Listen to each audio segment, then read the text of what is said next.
think everything is good. So let me explain before I start recording my podcast.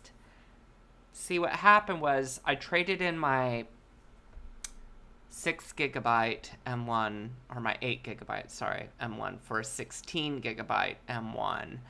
And Apple is just not good at, like, transferring all the permissions that you do from one thing to the next. So it's been a shit show, but I think now I have it all set up.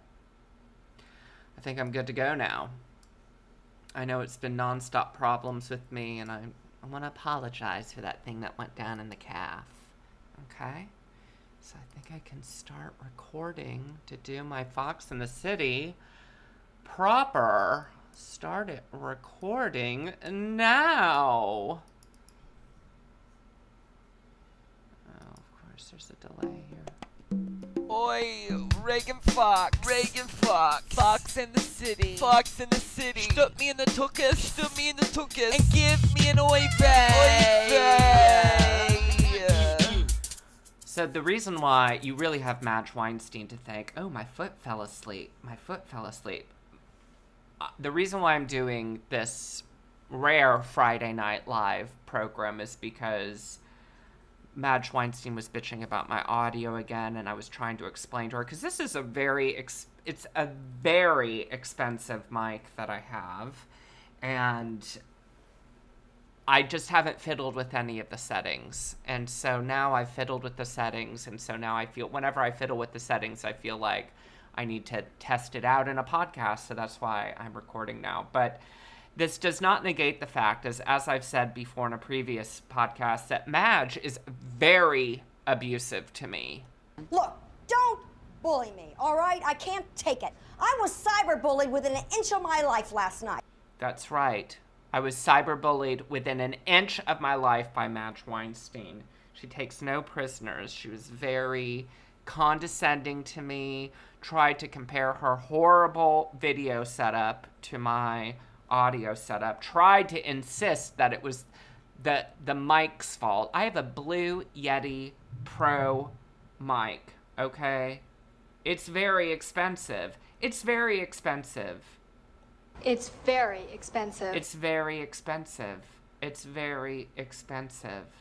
So I think we need to start off this podcast by doing a ritual, a prayer. Hi, Home Slice, who's watching me do this live. Doing a prayer, doing a witch's spell to bind Madge from doing me any further harm this week. I bind you, Nancy, from doing harm against other people and harm against yourself. Wait. I bind you, Nancy, from doing harm against other people and harm against yourself. Wait. I bind you, Nancy, from doing harm against other people and harm against yourself. Wait. I like how Nancy says that. She's so big and tough, right? Until she is like, wait. So I want to show you this picture of my grandmother, who looks like, she looks like a movie star here, doesn't she? So pretty. So pretty. So this is my maternal grandmother. I never met either of my paternal grandparents because my father was born in 1920, and my father barely knew his own father, and my paternal grandmother died before I was born. But I did know my maternal grandparents, and we didn't have the greatest relationship, my grandmother and I. We loved each other, but we just, sometimes you can love a family member and you're not particularly close to them for a variety of reasons. Familial relationships can be very, very complicated. Home Slice is looking at this picture saying, she's serving it. Yes, she is. She's so beautiful. Home Slice, by the way, let me know if any of my audio sounds messed up, okay? Like, if any volume level is too low, let me know. You're going to be the person in charge of that. That's your role. You know how kindergarten teachers are like, okay, Home Slice, you're in charge of the crayons. Home Girl, you're in charge of rubbing my feet. I had teachers in elementary school who would allow students to rub their feet while we sat around them on the floor. Texas is a fucked up place. Okay, so Thank you, Home Slice. He says, sounds good. So take that, Madge Weinstein. Every time I think of Madge Weinstein, I think, Oh, it's the back brace girl. hi, back brace girl. Yeah, I'm very upset with Madge. Not really. I love Madge. So let me tell you about what happened to my grandmother, because I just need to put this out there in the world.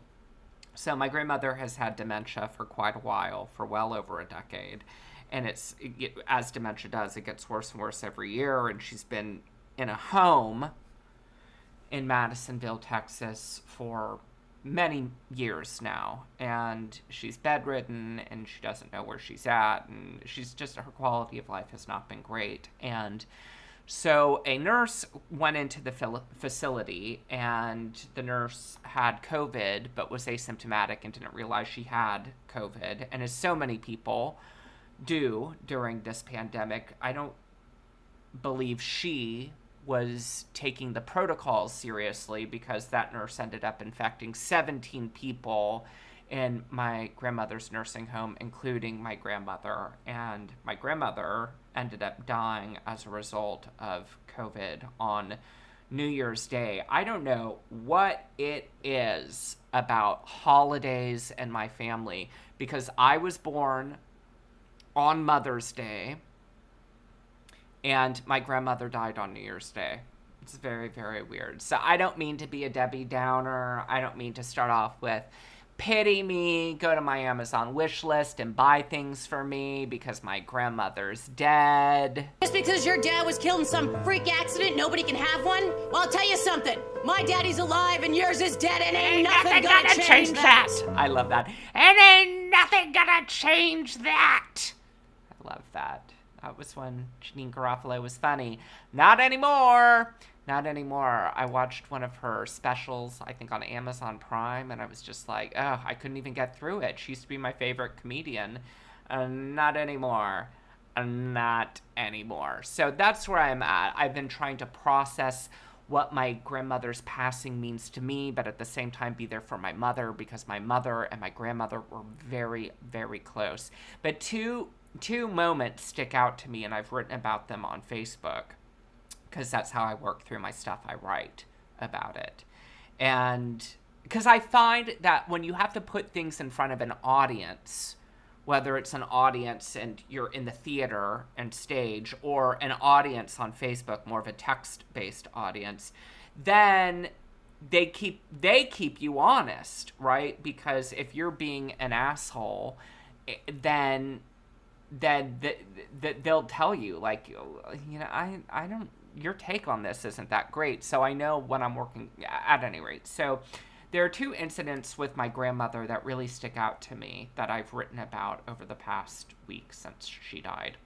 And the first one is that when I was a kid, we were taking a family photo during Christmas in front of the fireplace, and I was placed directly in front of the fire.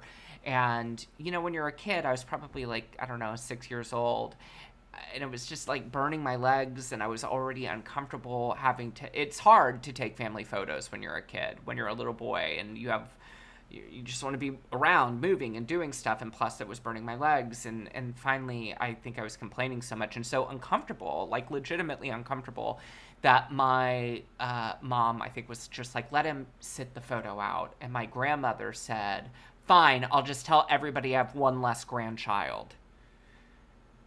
And that is just something that really stuck with me, and it made me think about how you have to be very careful when you're an adult and you're saying things around kids, because you never know what is going to stick with them. You just don't know what is going to stick with them.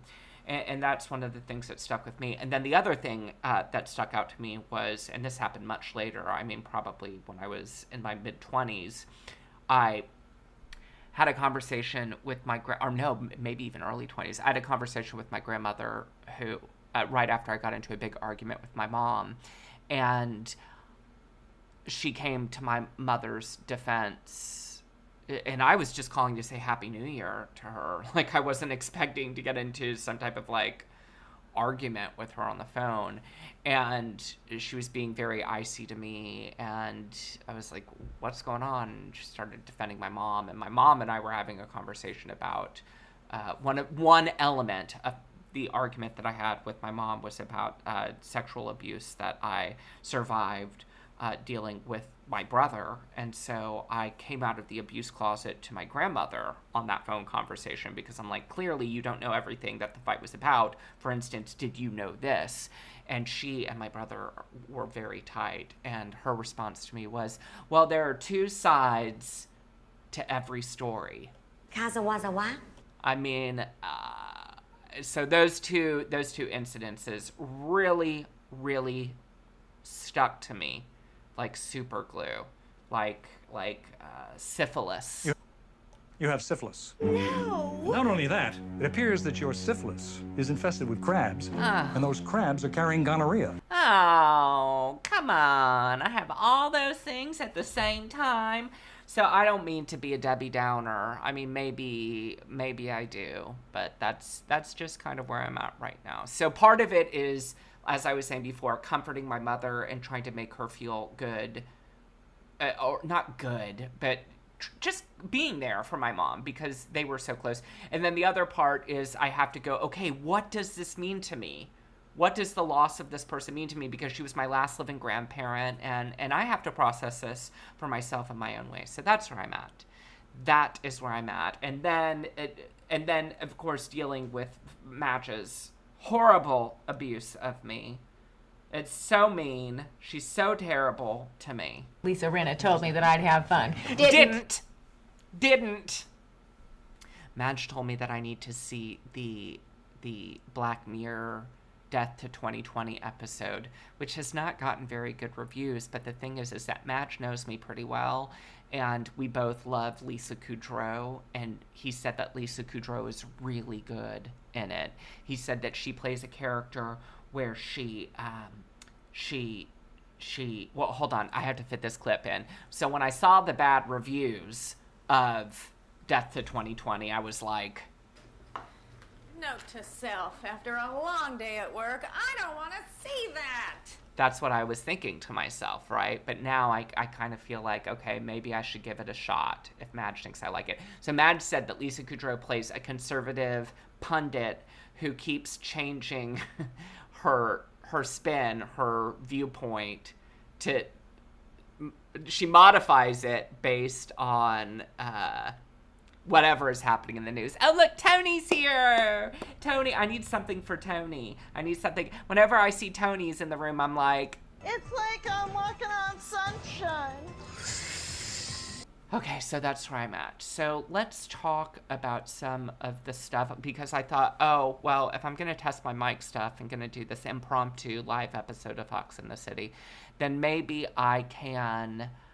oh, and here, look, if you're watching the live thing, here on Facebook, here is the group Fox in the City, the Foxhole, a fan group for Ragan Fox's podcast, his podcast. Yeah, so I figured we might as well discuss some of the stuff that is happening in the news. Ooh, Melania's trending. Let's see what she's trending about. We should congratulate Melania Trump for a successful campaign against cyberbullying.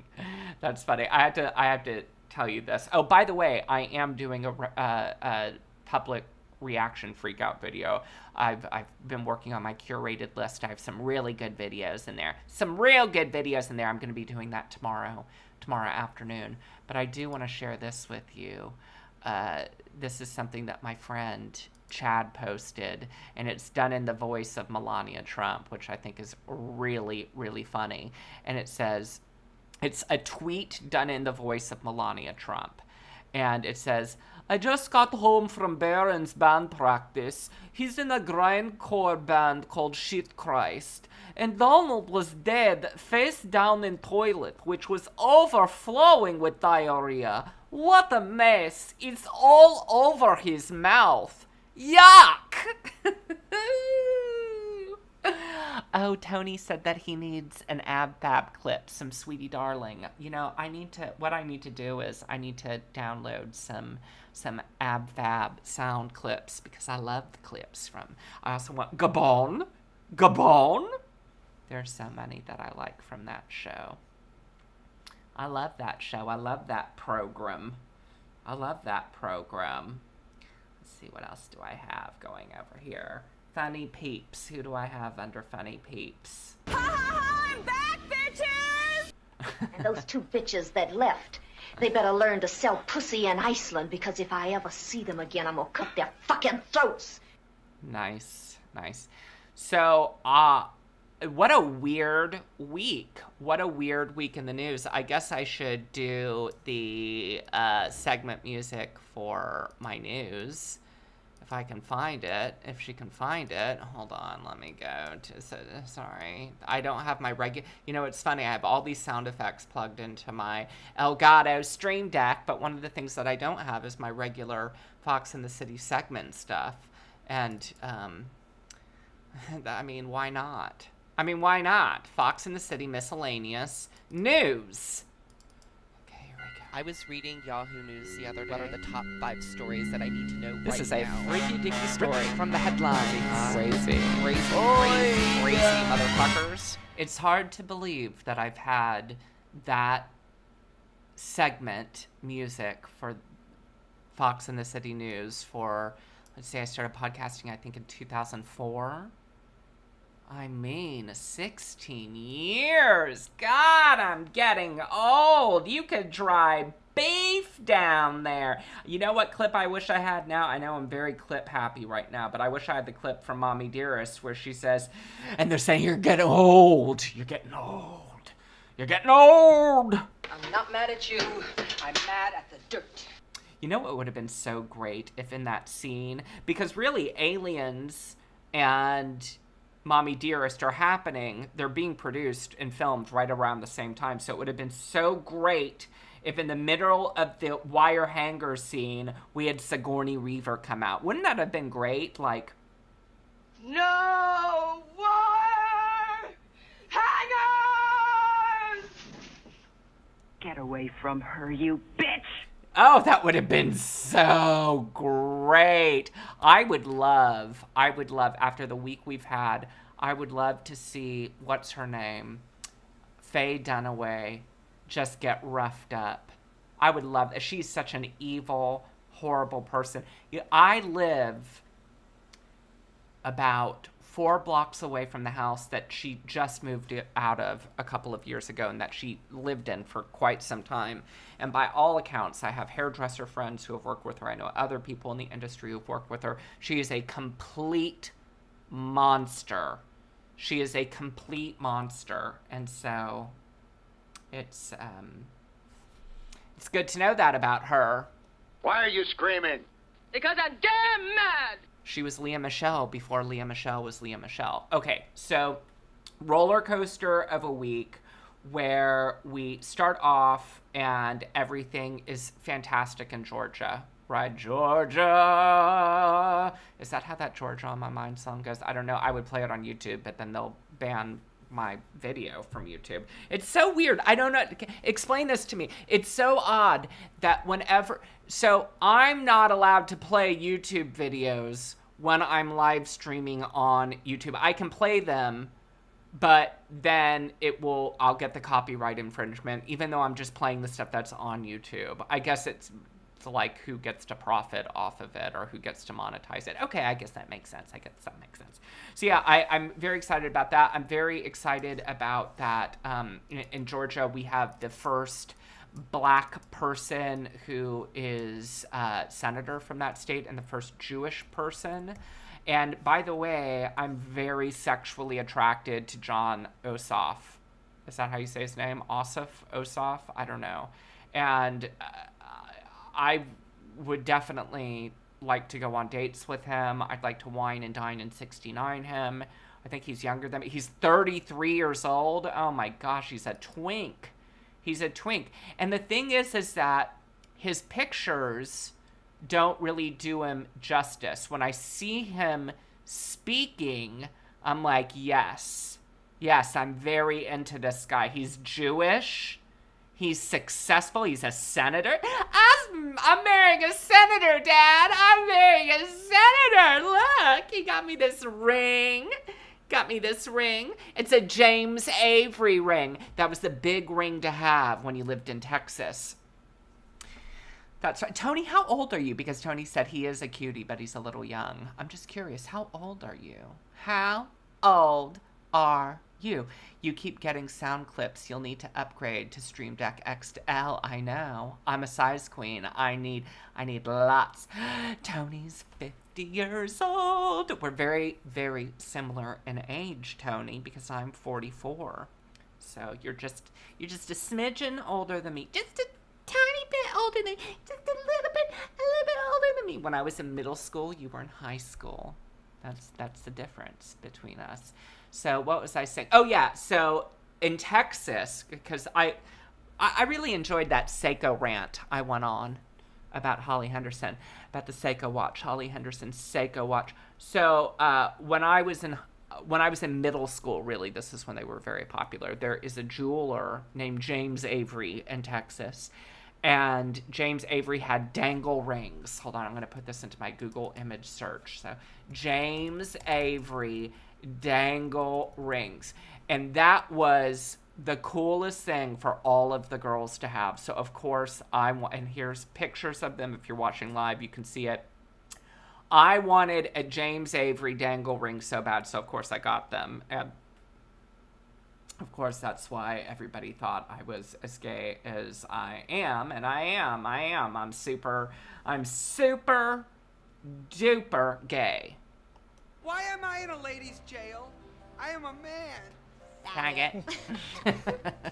My ass is hungry, baby. Tony, do you live in Texas? Sorry, I'm just having this conversation with Tony. I always get into a conversation with Tony whenever he's in, because normally he's the only person in my live chat.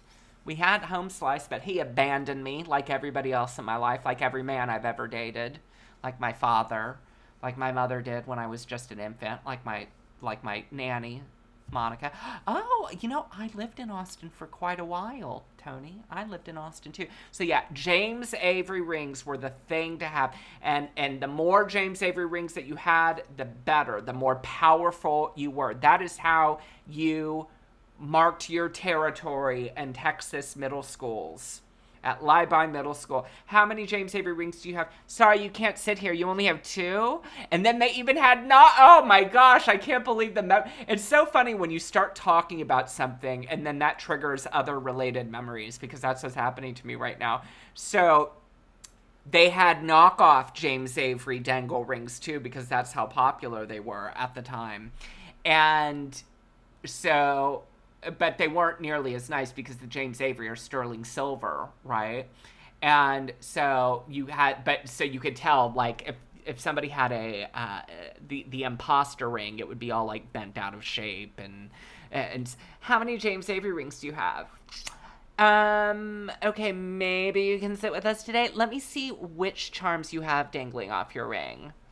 Oh my God, you have the empty heart? Everybody has that one. Sorry, there needs to be a degree of rarity to the charms if you want to sit with us. You're a fucking garbage person. Get the fuck away from me. I've had it with you and I find you disgusting.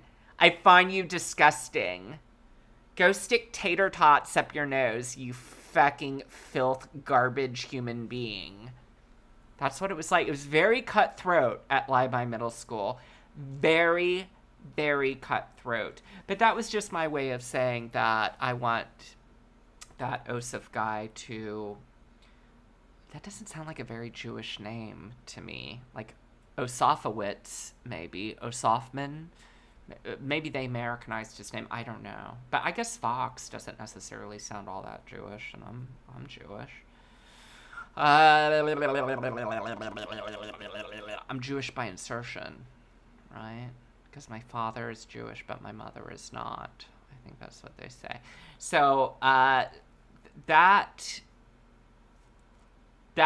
it started off a very good week, right? But I had anxiety going in, because the very next day I knew that the Congress was coming together to count the electoral votes, and I knew that there were going to be these basically political theater where you had a couple of people who stood up and objected to, and the objections weren't going to go anywhere, to some of the swing states. It just so happens that the votes every place else were okay. It just so happens that in the states, the swing states that Biden won, and it happened in every single one that he won, that things went wonky.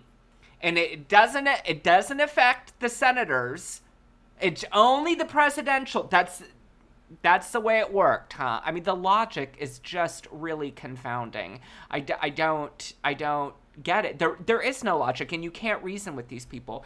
So I woke up, and one of the things about when you wake up on the West Coast, it's like you're living in a different reality, because the shit has already hit the fan by the time you wake up. And by you, I mean me. Because I wake up, especially if it's a Benadryl night, at noon, okay? That's just my reality. I wake up at noon, and so it's already 3 p.m.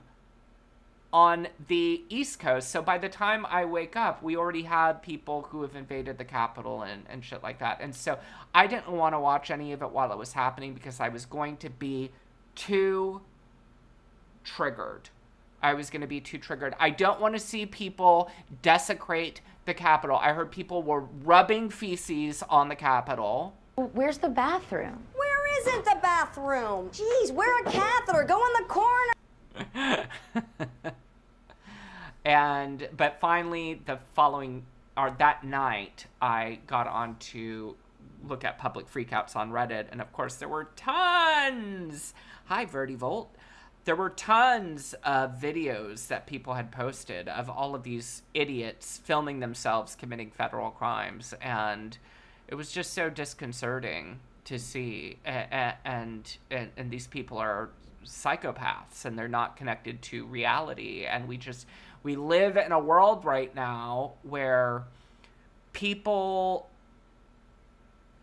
have completely disconnected from reality, because it's like they're mainlining a constant stream of bullshit, right? And you can choose your own reality. What is that? What are those books from when you were a kid? Choose your own adventure. Choose your own reality. That is the sad state of affairs that we live in. And frankly, it's ruining my public freakout feed, because I am a connoisseur of public freakouts, and it's kind of like when somebody who is into wine gets around certain wines, and they're like, oh, this one's so buttery and this one's so oaky, and I don't know what any of that shit means, but I know a good public freakout. I do know a good public freakout. And so I don't like it when everything is a protest or a riot, and it just clogs up the feed, right? And I feel like, yeah. Where are the moderators? Where are the moderators? That's what I say as Jerry Blank. So yeah, it's nice to see that this is the nail in his entire family's coffin. I don't think that there's any coming back from this. I had already predicted on Eat This Hot Show with Madge and with Deborah that he was going to have the Bush effect, where the second he was out of office, people were like, I don't want anything to do with him. All these people who were supporters of him are suddenly going to be like, oh, no. And this just, it was like catalyst to all of that.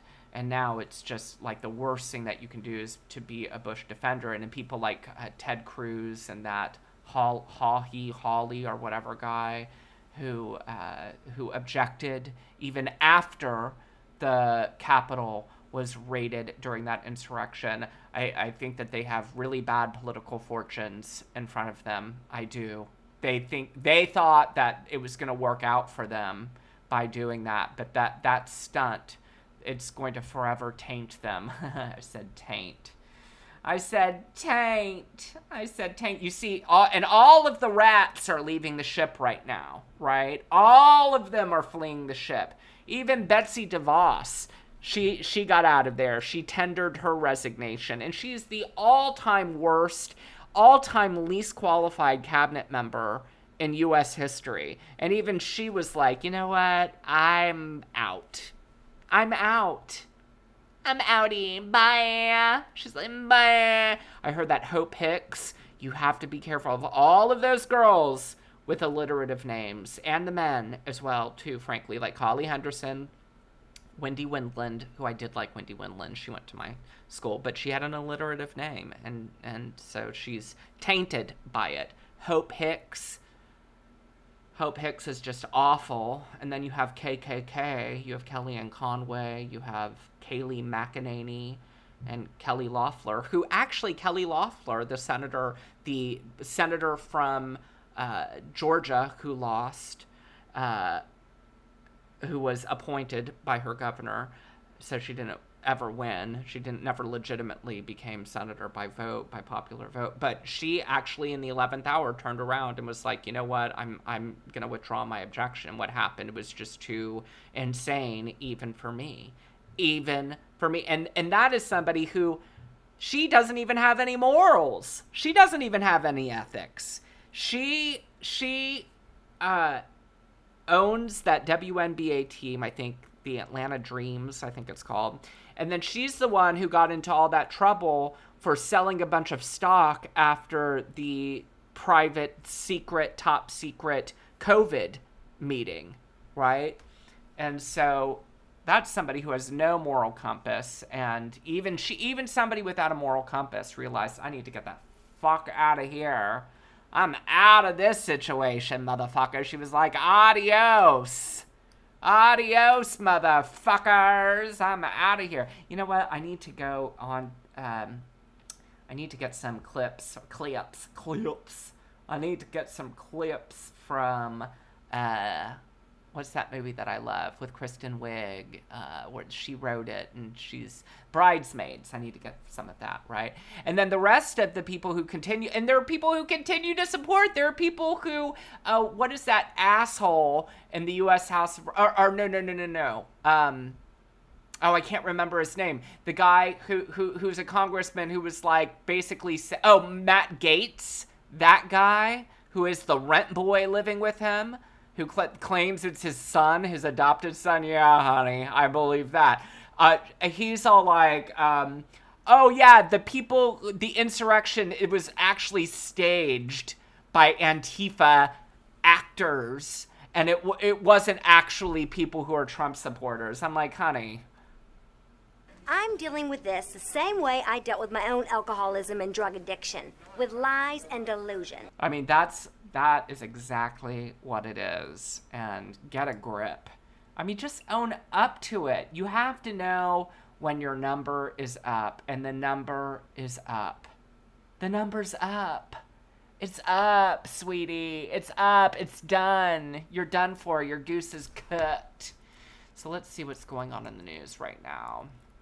Other news stories. Sorry, normally when I do a Fox in the City, I have notes and I have jokes planned and prepared and ready to go. And I didn't do that because this is really more about testing my microphone than it is about giving you the hottest, freshest, funniest content.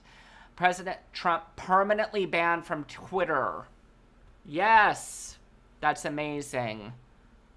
Deplatform him, that maniac, that absolute maniac.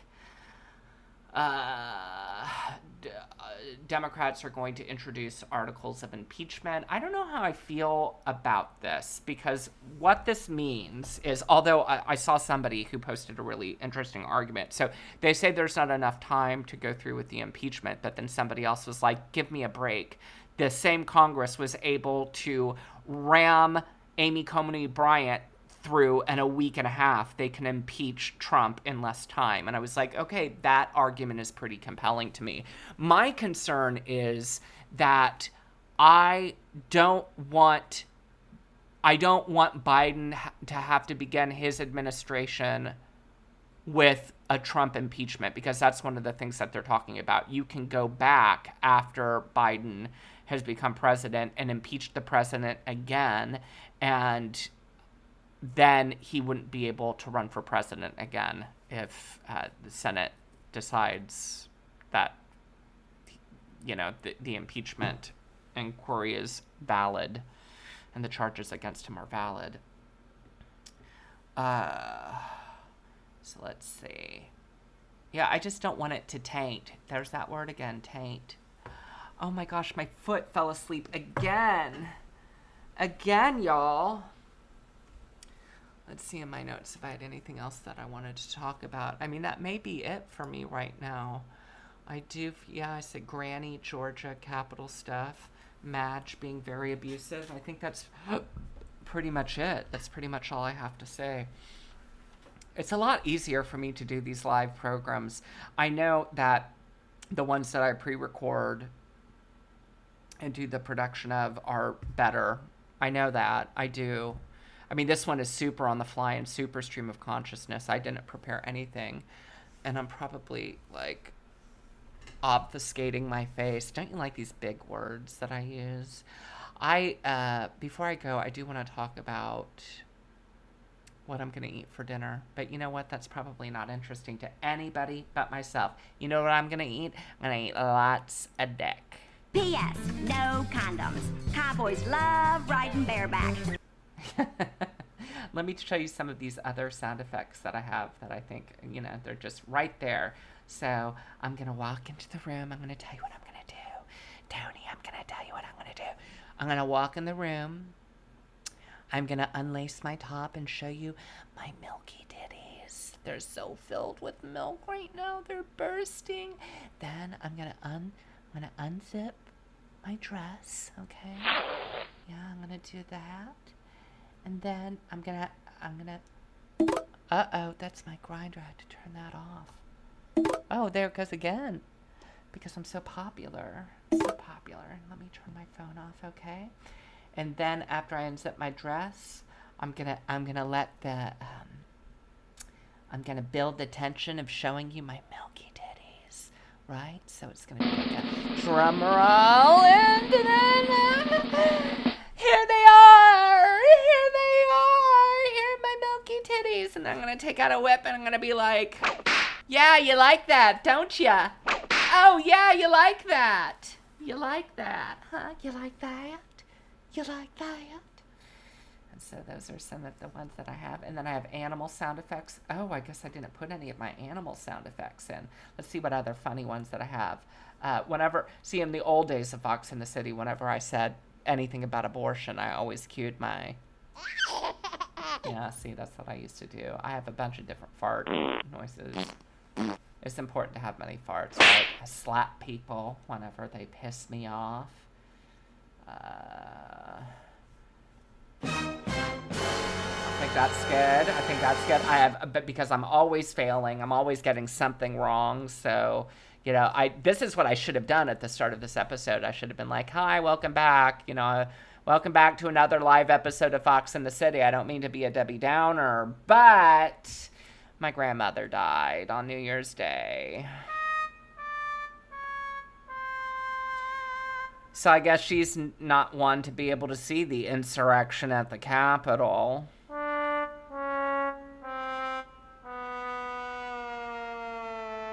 As a result of that insurrection, the news has just reported that a 5th person died. Yeah. But then when I come back and I want to be naughty and I want to talk about sexy things, I could be like, and then I go visit Tony right outside of Austin, and like Benny Hill, I'm chasing him around the table. Yeah! I'm like, no, you're gonna see my titties. It doesn't matter if we're both bottoms. Look at these titties, they're so milky. Yeah, you like that? You like that? Uh-huh. Yeah! Or we can get like Sex in the City too, because they're going to Abu Dhabi. Abu Dhabi. Why am I so turned on right now? I've gone through so many clips. So I think that is going to do it for me tonight. I'm interested to see how this audio works out. I'm sorry that I was so all over the place trying to get this get going, you know, up and running on my new. I have to say that this M1 with the 16 gigabytes is really, it's like butter. That's what everybody says. I read that about the M1s in the reviews, and then I heard Debbie parrot that. She goes, "It just runs like butter." I don't know why I'm making it from her. She's like, "It just runs like butter. It just runs like butter." And unfortunately, Debbie returned her M1, and so she's not going to be able to do shows for quite a while until she gets a workable computer. I knew it was a mistake for her to return that M1. Meanwhile, her father has one in the sunroom. Why not put it in the SON room instead of the SUN room? I called it. I did. Tony knows that I called it. I said, this is going to be a big mistake, and now she's fucked. She's fucked, okay? And I told her. But she didn't want to listen. So she's already having to do apologies. Like, sorry, I'm not going to be able to do my Grum. I'm having trouble. I'm trying to get it to work. Maybe we can do a rain check. I think I'll take a rain check. A golden rain check. With chunks of beef stew in it. Okay, I'm gonna go get some food because I'm hungry. I'm fucking hungry, y'all. I'm hungry. Make sure that you follow me on YouTube. Like, share, and subscribe and all of that stuff. And follow me on Instagram. And, yeah, I don't want to go. It's one of those things where, you know, you're like, I don't want to say goodbye. So I'll see Tony. I'll see you tomorrow, hopefully, when I do I'll be back on just so you know, when I'm recording this Friday, January 8th. I'm going to be back every Saturday. I do my public reaction freakout. So I hope that there are people who will come and see me. Come and see me sometime, okay? I'm going to work and try to put more audio clips on here since I just went through all of my audio clips. My clips. Okay, have a good night, everybody. Have the best